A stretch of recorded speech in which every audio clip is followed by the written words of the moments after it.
When you find a deal on your favorite thing in the McDonald's app and order it, does that technically count as online shopping?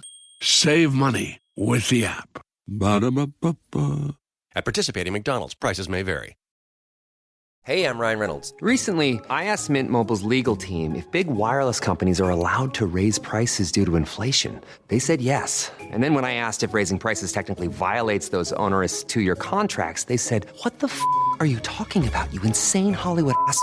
So to recap, we're cutting the price of Mint Unlimited from $30 a month to just $15 a month. Give it a try at mintmobile.com/switch. $45 up front for 3 months plus taxes and fees. Promo rate for new customers for limited time. Unlimited more than 40 gigabytes per month. Slows full terms at mintmobile.com.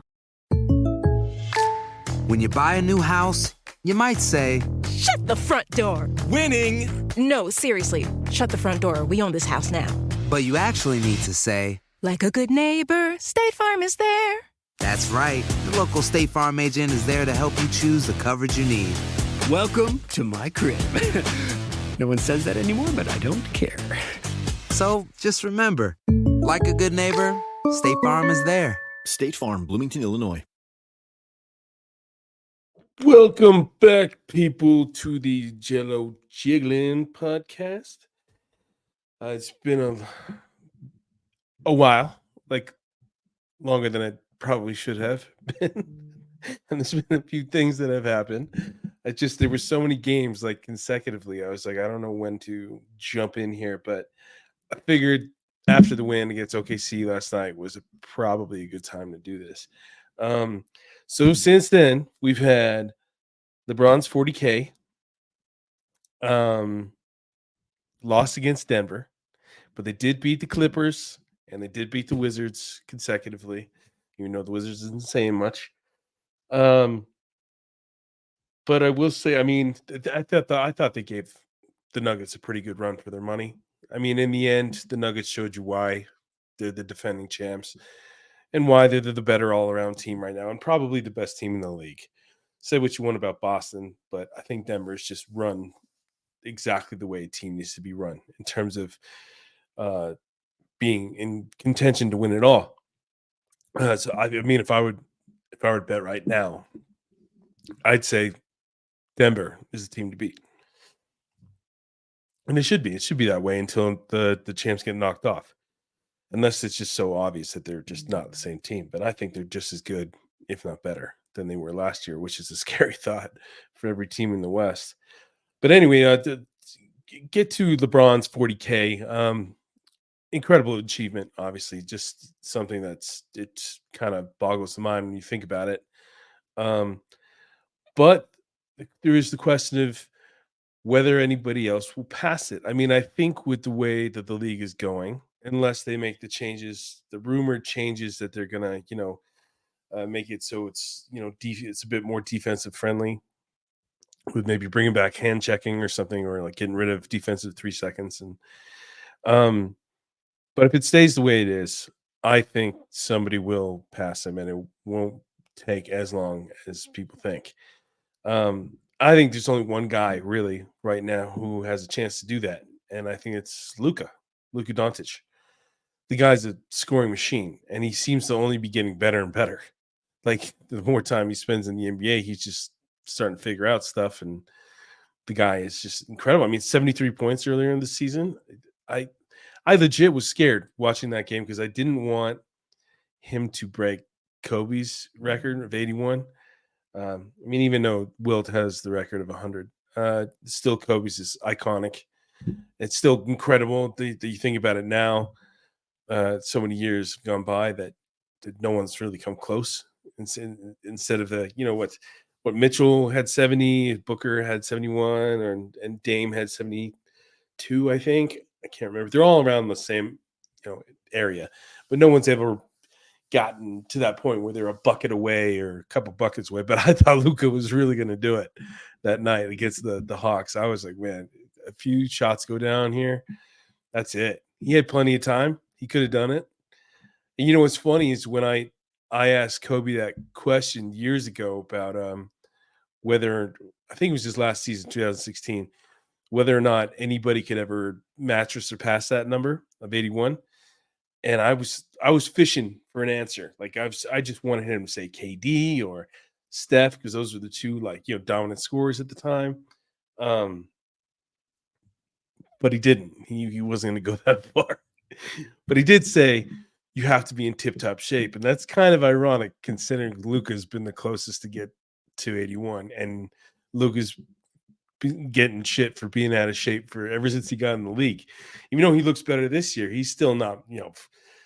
It's not like you look at him and you're like Giannis, where there's not an ounce of fat on him. He's pudgy. He's a pudgy guy. Hey, I think you'll probably always be that way. Anyway, I say if there's going to be anybody that gets the 40K in the future, in the near future, it's going to be Luka because the guy could just put up. I mean, he could legit average. I think he might be averaging like 35 right now, or close to it. But I think he could do that consistently year after year. I mean, the offense goes through him. I mean, he's like I said, he's only getting better, which is crazy to think of.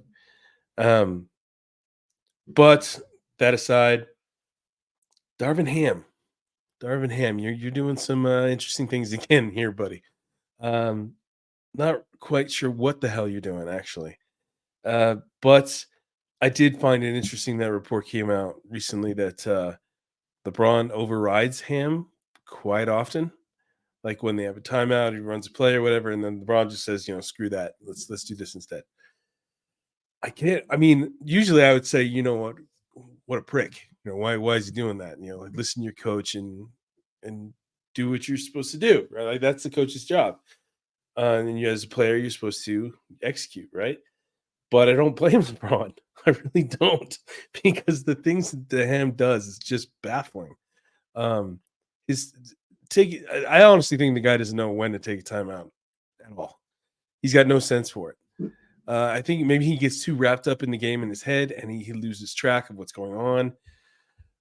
I know that LeBron called himself out of the game. I think it wasn't Denver. Was it Washington? It was either Washington or the Clips. It might have been Washington toward the end of the game. And it was like there was like 3 minutes left, right? And LeBron must have been so exhausted where he's like, get me the hell out of this game so I can get a breather for at least a minute. And he was out for 2 minutes. And then he came back in with a minute left. The game was on the line. They did not have it in the bag. And I mean, imagine that in the playoffs. Imagine that happens in the playoffs. That people will lose their goddamn minds, and justifiably so. I mean, that's how close I think Ham is to losing his job.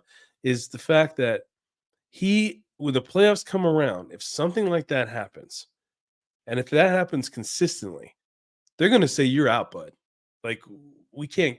We got no confidence in you when it comes to crucial moments, and I can't blame them, man. Honestly, if I was Palenka, I'd be putting out feelers already for the next head coach. I'd be like, we got to start searching now, or at least seeing who might be available, who might be interested, blah blah blah blah. So feelers, same thing. But damn, dude, I'd at this point, I don't know how that guy's going to save his job unless they go the distance or have another run like they did last year, and it just kind of covers up all the crap that he puts out there. And like I said, I like the guy. I think he's a nice guy, but doesn't mean he's good at his job just because he's a nice guy. Anyway, so the win over or the Clips, Washington, OKC, he's got them in not comfortable position because you got Golden State still right behind you. But I would say this thing is trending up. This is looking better than I expected. I was, all doom and gloom and expecting this just to fall apart, especially after the Denver loss, because a lot of people were pissed off, and I get it, but it's Denver, man. Denver's they're just that good. You can't get pissed off. I mean, look at them. They they beat the Clips by 4, and it was, I don't want to say a convincing win, but it was a solid win. It was a solid win. Going in overtime against Washington the next day was a bit off, but then again, the NBA screwed them with this schedule at the back end here. doing them no favors. I think Phoenix has a tougher schedule, right? But this isn't far off. I mean, and it's only going to get tougher from the looks of it. But beating OKC in convincing fashion. I mean, that was convincing fashion. That was the first couple quarters was shaky. It looked like, at any moment that OKC could just go on a run and put them away, but they didn't. And thank God for that, because this game, I think, could be one of the shifting moments. Sorry about that. In the season where the Lakers just get confident in what they have and what's going on with the team.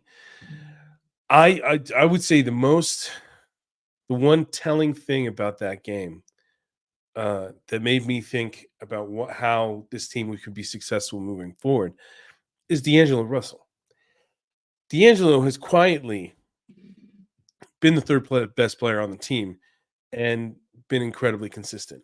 I mean, you don't hear anything anymore about, oh, D'Lo's garbage. Got to get rid of this kid, and he's never going to live up to expectations. Blah blah blah blah. When you buy a new house, you might say, Shut the front door. Winning. No, seriously. Shut the front door. We own this house now. but you actually need to say, like a good neighbor, State Farm is there. That's right. The local State Farm agent is there to help you choose the coverage you need. Welcome to my crib. No one says that anymore, but I don't care. So just remember, like a good neighbor, State Farm is there. State Farm, Bloomington, Illinois. The South Dakota Stories, Volume 7. My trip to South Dakota was the best summer ever. Now I don't need to go to Mars, because I've been to the Badlands. And I caught a bigger walleye than Dad when we went to the Missouri River. Then I rode my bike through these huge rocks called needles. Ooh, I also saw my first herd of bison, even a fuzzy furry baby one. I can't wait to go back and see more. There's so much South Dakota, so little time. This is the story of the one. As head of maintenance at a concert hall, he knows the show must always go on. That's why he works behind the scenes, ensuring every light is working, the HVAC is humming, and his facility shines. With Grainger's supplies and solutions for every challenge he faces, plus 24/7 customer support, his venue never misses a beat. Call quickgrainger.com or just stop by. Grainger, for the ones who get it done. The guy had 26 points against Shea Gilgeous-Alexander. I mean, that's pretty damn good. And he, got red hot from deep. He still shot 5 for 11, but it's 26 points, and they're kicking their ass. Fine, you can afford to miss a few shots, but he has just been a beast. I think he's in that kind of groove where nothing's going to stop him. I mean, I'm sure he'll have a few, off nights in the final stretch here, but I've been really impressed. And I think the craziest part is he's shooting career high from three, 41.6 right now. And he has a career low of only 2 turnovers a game. That's pretty telling. In 58 games, 17.8 points per game and 6.2 assists. Pretty damn solid for, a guy who's third on the totem pole. And since the trade deadline, which has only been 10 games, but 20.5 points per game, 6.4 assists, 4.1 rebounds, shooting 47.7% from the field, 41.5 from deep, and 80.6 from the free throw line. That's solid numbers, man. That's just, and you know what? Another thing I think takes a back seat is Austin Reeves. I always want to say Austin Rivers for some reason. Austin Reeves is just, he has been playing out of his mind like D'Lo, but he has been consistent. He has his nights, where you wonder what's going on defensively, and he misses some easy shots, but he always bounces back. The guy missed 2 shots last night, 6 for 8, 4 for 5 from deep, 16 points, 7 assists. I think that is a big thing that no one talks about, is that Reeves is a great distributor. I mean, he only had 1 less assist than LeBron, and 6 boards. If D'Lo and Reeves can continue to play this way for the rest of the regular season, I think the Lakers be in great position to get into that top 6 and avoid the play-in game. I do. I honestly do, because I think these 4 guys, AD, LeBron, D'Lo, and Reeves, if they can play consistently well like this, and then get contributions like Tayshaun or Tayshaun Prince, man, I'm out of it. Played well last night too. 4 for 6 from deep. Only missed 2 shots himself. 5 for 7, 6 boards, 14 points. You get that from him. That's all you want, right? I mean, Rui kind of took a step back, 3 for 8, 7 points, but it didn't really matter. You got solid numbers from AD as usual, solid from LeBron as usual. Nobody else on the bench really did anything, but they didn't really need to. I think Spencer Dinwiddie's kind of coming around. I think he needs to be more aggressive still offensively. And once he gets into that groove, that's going to be a solid 10 to 12 points off the bench. But right now, I'm optimistic, really optimistic about what these guys can do. I mean, like I've said on each podcast, last 2 or 3, that the schedule is just absolutely brutal, and it is. I mean, they got Sac,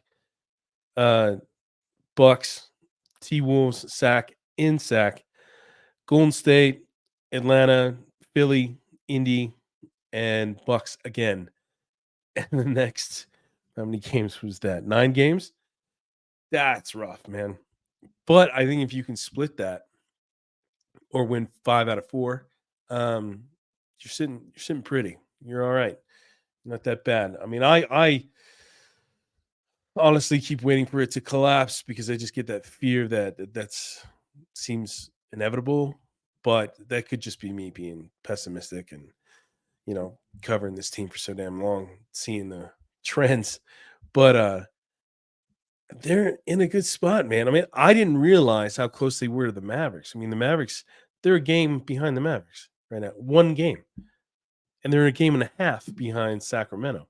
And they play Sacramento twice, so they could overtake them and get into that 6th spot if they can. Because so it goes Golden State's number 10, Lakers 9, Mavs 8, Sacramento 7, and Phoenix 6, with New Orleans just ahead of them at 5. And then you're going to get into that upper tier that I don't think the Lakers are going to touch unless they just go smoking hot through this stretch, which is doubtful. But that's like the Clippers, Nuggets, Thunder, Minnesota. But who knows? Who knows? I mean, I honestly I would have put money on OKC just destroying them yesterday, but the complete opposite happened. So, this team it's like a seesaw, man. It's like every day it's drastic highs and lows, which can be frustrating as hell for fans and us as media too, because we don't know how usually we could tell the way things are going or the way things are trending, but then the Lakers come and they do something like this, and you're just like, what the hell is going on? But I guess it's just, you get some teams get hot and other teams get cold, and then it just ebbs and flows, from here on out. And just hopefully if they can get through the next 9 games, win 5 of those 9 games, and hopefully they're against the better teams, right? Like if they can beat Milwaukee twice, I would be totally impressed, and get the best Minnesota. Then it shows that this team they have a good chance in the first round, no matter who they play, outside of Denver, I would say. If they play Minnesota, if they play OKC, you give them a fighter's or a puncher's chance, as they say, right? So I think Lakers fans have all the reason in the world to be optimistic from here on out. But like I said, that changes from day to day. You just don't know what the hell you're going to get. They could play Sacramento and just get murdered, or they could play them and beat the crap out of them. And it's back to being confident and great momentum moving forward. But we'll have to see. Like I said, I am totally optimistic, and I think the optimism totally revolves around role players, which is kind of crazy. You're going to get what you're going to get from LeBron and AD. They've both been consistent, and they've both been able to stay healthy, which is huge and key, right? But it's just the other guys. If you can get these consistent performances from D'Lo and Reeves, and then maybe Rui chips in every once in a while, Spencer chips in once in a while, Prince chips in, and then every once in a while you get a 10-point game from Hayes. Then this team could be scary. They could be one of those teams that have nothing to lose and everything to win, right? Because if you think about it, unlike in years past, I don't think there's a tremendous amount of pressure on this team to win, right? There's a chance that this team can get blown up in the summer. There is, but I think that's win or lose, to be honest with you. If they win it all, that's another conversation. But I mean more of like getting into the 6th seed or into the playoffs without having to go through the play-in, and then possibly getting through the first round. It's just tough competition, but I think they're beatable. I think those top teams outside of Denver are beatable. Even the Clips are starting to show signs of wear. Like they're 5. They won 5 out of the last 10. The top 3 teams have won 7 out of the last 10. So they're kind of cruising. Like Denver's won 6 in a row. So they're hitting the stride at just the right time. Then the Lakers are 7 out of 10, but so are the Warriors right behind them. So, and I think there was a report today that Wiggins is back. That's not a huge statement, but you never know. Maybe he kicks it into high gear at the end here. But puncher's chance. That's all you can hope for the Lakers, and that's what they're showing right now. And I think a lot of credit needs to go to D'Angelo Russell for helping this team along when there's been so many questions about him. And I think those have been kind of put to rest for the time being. It'll probably be a different conversation once the offseason rolls around and contract talks start, and his future is kind of up in the air in terms of what they want to do. And I can't even remember his deal, but I know his deal is a very tradable deal. And I think they made it that way, just to have a lot of flexibility. And I think D'Lo even acknowledged that recently. But kid keeps playing like this, man, and he's going to be a hot commodity in the summer. People are going to want to go after him and be pretty aggressive, I would think, possibly for the first time in his career, which is cool for him. But it's also cool for the team. This is the time you want your players playing their best basketball. And they did it last year. Maybe they can do it again this year. It's the sad part is with the NBA nowadays, it's like it's all about meaning, like what does this game mean? What does this stretch mean? Whereas you hit that lull during the regular season where it's just nobody gives a shit. And it's obvious, especially the teams that have a huge lead, like where they had, they're 10, 15 games above 500. And Lakers just been hovering about above 500 or below it for all season. They've been the definition of mediocre, really. And I think that's what makes so many people doubt their ability to turn it on. But then again, it's exactly what they proved last year, is that they can turn it on at the right time. And they seem to have the right guys. Be great to get Vando back. Be great to get Vincent back. I believe we're getting an update this week, which will be pretty damn telling. I'm kind of convinced that they're both done for the season. But you never know.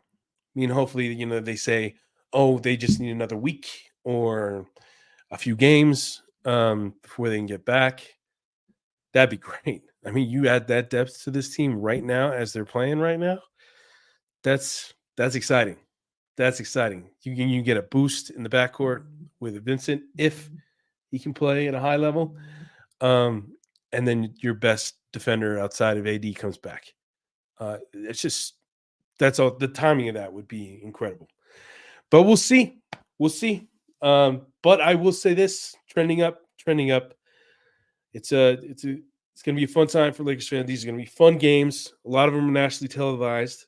So that makes it even that much more competitive and interesting to watch. But until next time, peeps. Peace. This is the story of the one. As a maintenance engineer, he hears things differently. To the untrained ear, everything on his shop floor might sound fine, but he can hear gears grinding or a belt slipping. So he steps in to fix the problem at hand before it gets out of hand. And he knows Grainger's got the right product he needs to get the job done, which is music to his ears.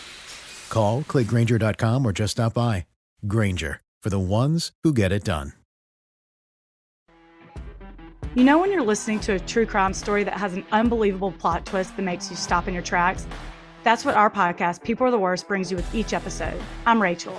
And I'm Rebecca. We're identical twins who love true crime cases that make you say, didn't see that coming, and we hate the people responsible for them. Listen to People Are the Worst now on Apple, Spotify, or wherever you get your podcasts.